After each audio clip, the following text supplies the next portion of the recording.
శ్రీమాత్రే. చాలామంది స్టార్ మాలో రాశి ఫలాలు రావట్లేదు గురుగారు, మళ్ళీ మీరు ఎప్పుడు వస్తారు అని అడుగుతున్నారు. తొందరలోనే వస్తాను. దసరా నుంచి మళ్ళీ స్టార్ మాలో రాశి ఫలాలు స్టార్ట్ అయ్యే అవకాశం ఉంటుంది. కాకపోతే ఇప్పుడు హాట్స్టార్ కాకుండా ఇప్పుడు జియో హాట్స్టార్ అయింది కాబట్టి కొంచెం మేనేజ్మెంట్లో కొన్ని మార్పులు వచ్చాయి. కాబట్టి కొన్ని మాకు అగ్రిమెంట్లు, సిగ్నేచర్లు, కొన్ని కాంట్రాక్ట్లు, తర్వాత మోడ్ ఆఫ్ థీము ఇవన్నీ మార్చాలి. కాబట్టి సో వాళ్ళు ఏంటంటే కొంచెం వర్క్ నడుస్తుంది కాబట్టి బ్యాక్గ్రౌండ్ వర్క్. నేను కూడా ఒక 3 months రెస్ట్ కావాలని చెప్పి నేను డ్రాప్ అవ్వడం జరిగింది. తొందరలోనే వస్తుంది. నేను మళ్ళీ అందరికి కూడా జియో హాట్స్టార్లో మళ్ళీ కనిపిస్తాను. అందరికి మంచి మంచి టిప్స్ ఇస్తాను. కాకపోతే ఏంటంటే మీ అందరి కోసం అని చెప్పి చాలామంది అడుగుతున్నారు కాబట్టి నా ఛానల్లోనే రాశి ఫలాలు చెప్తున్నాను. ఈ రాశి ఫలాలు ఎప్పటి వరకు అంటే దసరా వరకు ఈ రాశి ఫలాలు వ్యాలిడ్. ఇప్పుడు చెప్పేటువంటి రాశి ఫలాలు అప్ టు దసరా వరకు, అక్టోబర్ వరకు అంటే ఆగస్టు సెప్టెంబరు ఈ 2 monthsకి అయితే ఈ యొక్క రాశి ఫలాలు వ్యాలిడ్ ఉంటాయి. కాబట్టి చెప్పేది జాగ్రత్తగా వినండి. ఎందుకోసమంటే గురుగ్రహం మళ్ళీ అక్టోబర్లో మారుతాడు, నవంబర్లో మారుతాడు.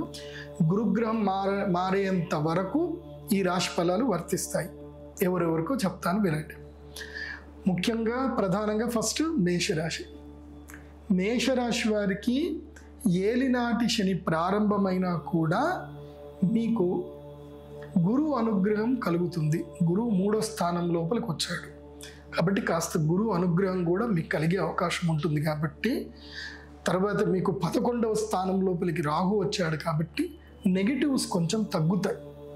మీరు నెగిటివ్ని అట్రాక్ట్ చేయకుండా ఉంటే చాలు. మీరు నెగిటివ్ వైపు ప్రయాణం చేయకండి.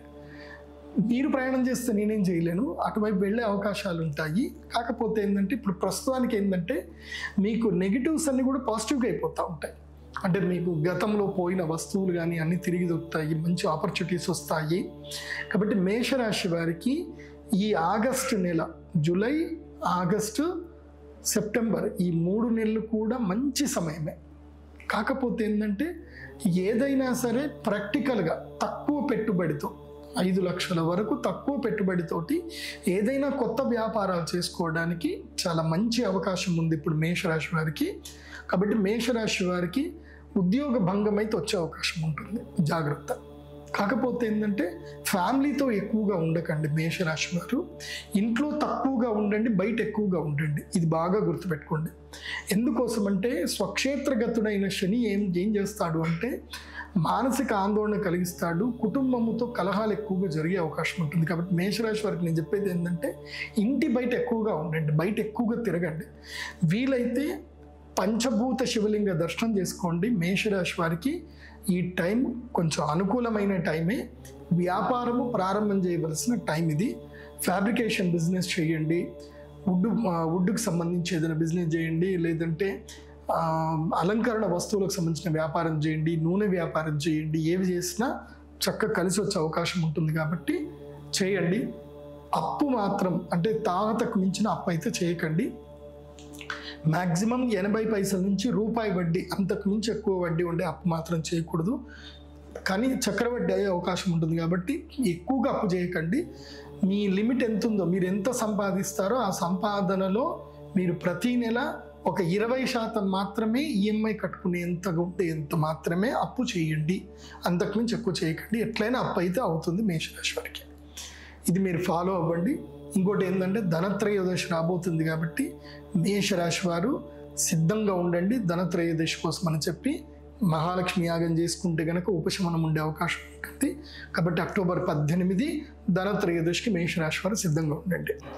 సో మేషరాశి వారు తప్పకుండా కృష్ణ అంగారమాల, కృష్ణ స్ఫటికమాల అంటారు, ఇది తప్పకుండా మెడలో ధరించండి. ఎలాంటి నెగిటివ్ మిమ్మల్ని అట్రాక్ట్ చెయ్యదు.